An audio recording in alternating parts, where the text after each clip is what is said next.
Good morning, students. Today, let us discuss the circulatory system of rabbit. In almost all the vertebrates, there is a system which transports the various materials from one part of the body to another, where they are either utilized or eliminated. And that system is called as circulatory system. And of course, these materials are transported by a medium which we are generally calling it as the blood. The blood flows through the various blood vessels, namely arteries and veins. And in this, the central pumping organ is the heart. So let us see the structure of heart. The heart is a central pumping organ and it is situated in the thoracic cavity. In between the two lungs, there is a space called as mediastinum. And in this mediastinum, the four-chambered heart is situated. And this heart is covered and protected by a two-layered pericardial membrane. And the outer layer is called as parietal layer, whereas the inner layer is called as visceral layer. And in between these two layers, there is a space called as pericardial cavity, which is filled with a fluid called pericardial fluid. And this pericardial fluid protects the heart from sudden external shocks and injuries. And not only that, it avoids the friction and allows the free movements. And not only that, the wall of the heart is composed of three layers, namely outer epicardium, which is made up of mesothelial cells, middle myocardium. The name itself is indicating that it is made up of cardiac muscles. And the inner layer is called as endocardium, which is formed by the simple squamous epithelium. Now let us see the external structure of heart. We know very well rabbit is a mammal. And all the mammals will show a four-chambered heart. So here the rabbit consists of four chambers in the heart, which are two atria and two ventricles. And in these mammals, sinus venosus and truncus arteriosus are absent. The sinus venosus and truncus arteriosus are the chambers which can be seen in the lower vertebrates like fishes and amphibians. And the atria and ventricles are separated by a groove which is called as atrioventricular groove. We can see in the diagram the two atria and as well as two ventricles. And we can see that at the posterior end of each atrium, there is a flap-like structure which covers the anterior margin of corresponding ventricle. And this flap is called as auricular appendix. Just like that, two ventricles are also separated by another groove which is called as interventricular groove.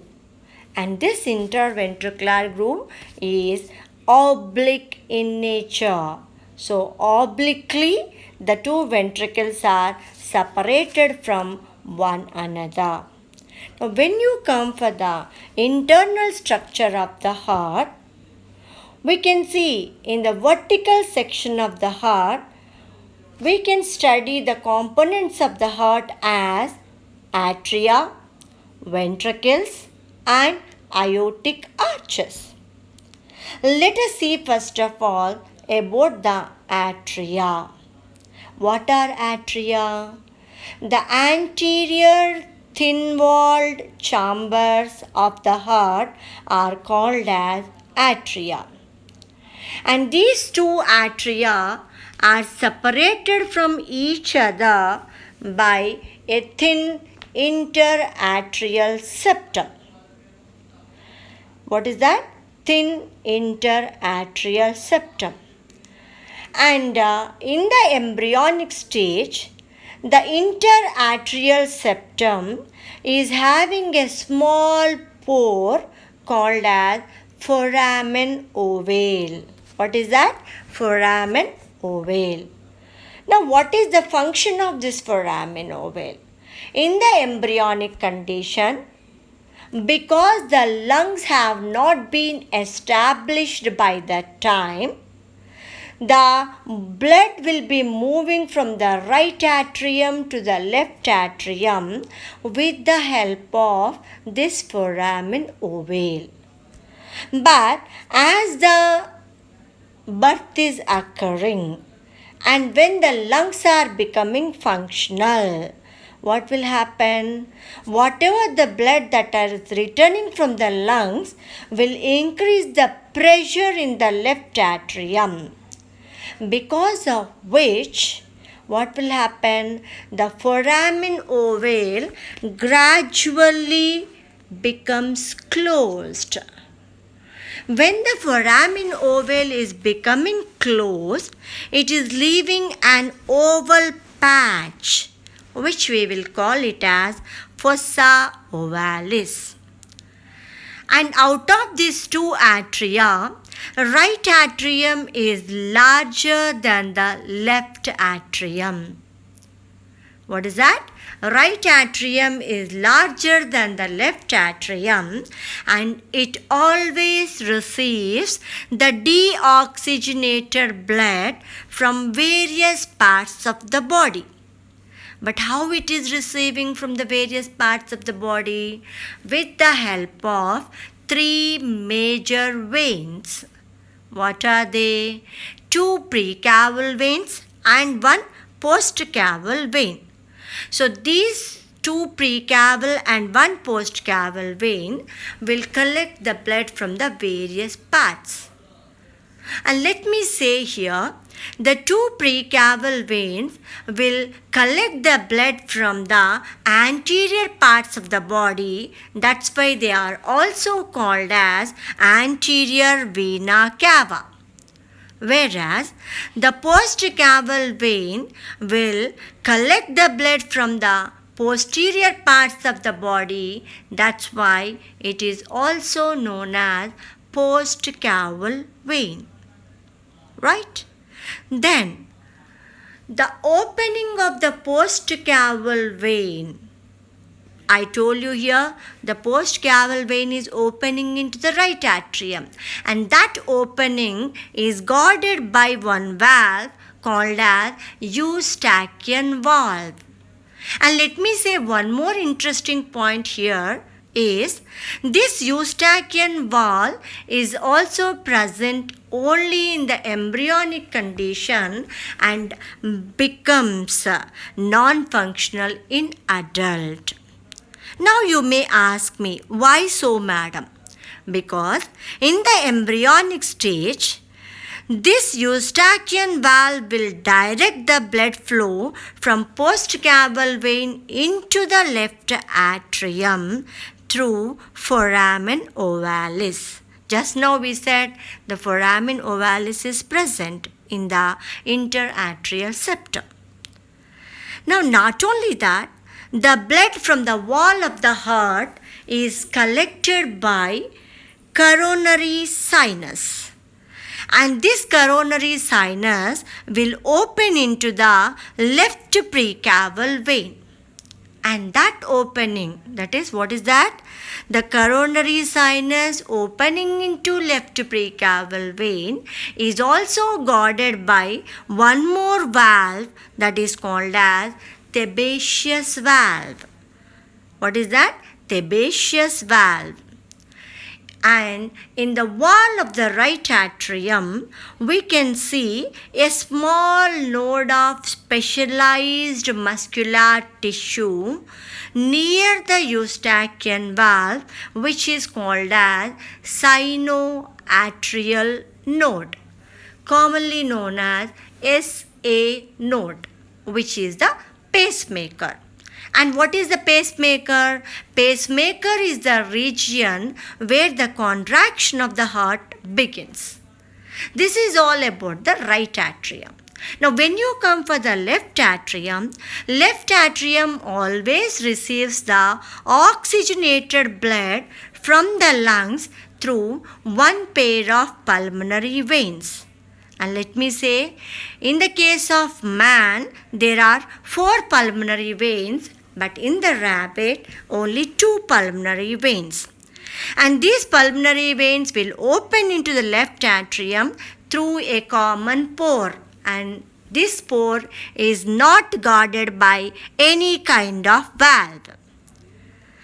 The right atrium opens into the right ventricle through an aperture called as right atrioventricular aperture. And this aperture is guarded by a tricuspid valve, which will allow the flow of blood from right atrium into the right ventricle. Similarly, left atrium opens into the left ventricle through left atrioventricular aperture. And this aperture is guarded by one more valve, which is called as bicuspid valve or mitral valve. And this will allow the flow of blood from left atrium into the left ventricle. So this is all about the atria, which are anterior thin-walled chambers. Now, let us see about the ventricles. The ventricles are the posterior chambers of the heart, and they are separated from each other by an oblique interventricular septum. And here, the ventricles are separated by oblique interventricular septum. Because the septum is oblique in nature, here the left ventricle is larger than the right ventricle. What is that? Left ventricle is larger than the right ventricle. We have seen there the right atrium is larger than the left, but in the case of ventricle, left one is larger than the right ventricle. And here, the walls of the ventricles are thick-walled and also highly muscular. Can you guess why? Why the walls of the ventricles are so thick-walled and so muscular in nature? What's that? Okay, let me say. Why they are thick-walled and highly muscular means the ventricles have to pump the blood into the aorta so that the blood should be supplied to various parts of the body. So if they are thick-walled and highly muscular, then only they can pump the blood with a force into the aortic arches so that the blood can reach even to your tip of the toe. That's why they are thick-walled and highly muscular.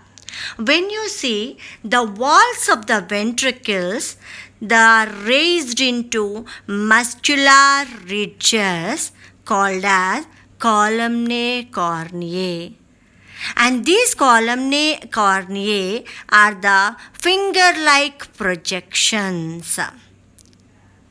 Besides columnae corneae, there are some large conical projections which are called as papillary muscles. And here, let me say one more point that the atria and ventricles are separated from one another by an atrioventricular septum. And this atrioventricular septum is only bearing the right and left atrioventricular apertures. Just now I said that the right atrium is opening into right ventricle by right atrioventricular aperture. Similarly, left atrium is opening into left ventricle by left atrioventricular aperture. So these two apertures are actually located on the atrioventricular septum, which is present between the atria and ventricles. And extending between the atrioventricular valves. What are these atrioventricular valves? That is tricuspid and bicuspid valve bearing atrioventricular valves.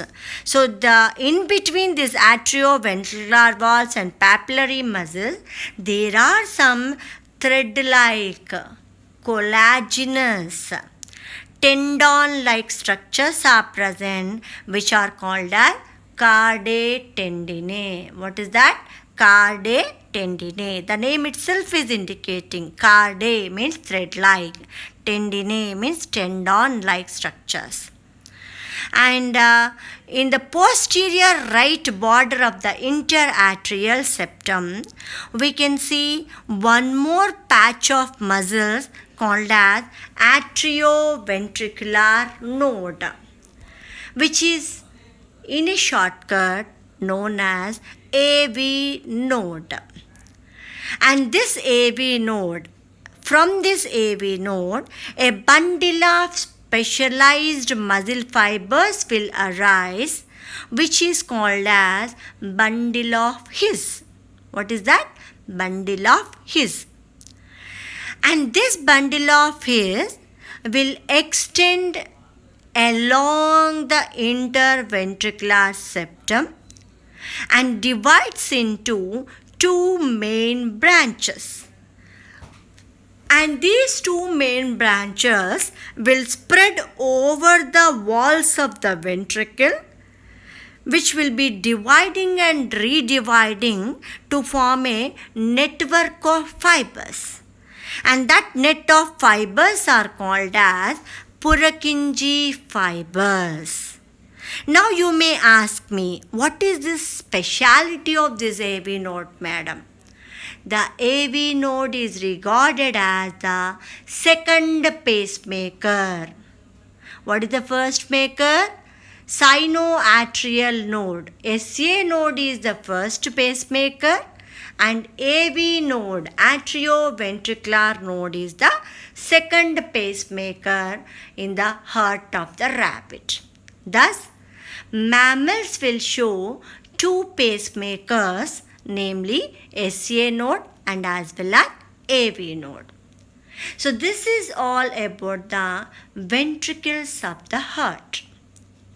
After finishing the atria and ventricles, now it is about the aortic arches. In the heart of the rabbit, there are two aortic arches, namely pulmonary arch and systemic arch. So let us see first of all about the pulmonary arch. Pulmonary arch actually arises from the left anterior angle of the right ventricle. So what you can say? From the right ventricle, the pulmonary arch is arising. And this pulmonary arch, it proceeds towards the lungs. It proceeds towards the lungs. So please see here what is happening. From the right ventricle, the pulmonary arch is arising and going into the lungs. What does it mean? The pulmonary arch, nothing but we will say commonly as pulmonary arteries. The pulmonary arteries are carrying the deoxygenated blood from the right ventricle into the lungs for the purpose of purification. Okay, got it. That's why generally what is the function of arteries? Arteries will carry always the oxygenated blood, but pulmonary artery is a exception for that. So pulmonary arteries always carry the deoxygenated blood from the right ventricle to the lungs for the purpose of oxygenation. And at the base of this pulmonary arch or pulmonary aorta, 3 semilunar valves are present. They will allow the flow of blood into the pulmonary arch from the right ventricle. Now the second arch is systemic arch, which is also known as systemic aorta, which arises from the left ventricle, turns to the left side, and transports the oxygenated blood to the various parts of the body. And at the base of the systemic arch also, similarly, there are 3 semilunar valves. And these semilunar valves will always allow the blood to flow into the systemic arch from the left ventricle. What does it indicate? From the left ventricle, the oxygenated blood is entering into systemic aorta and then it is getting distributed to the various parts of the body.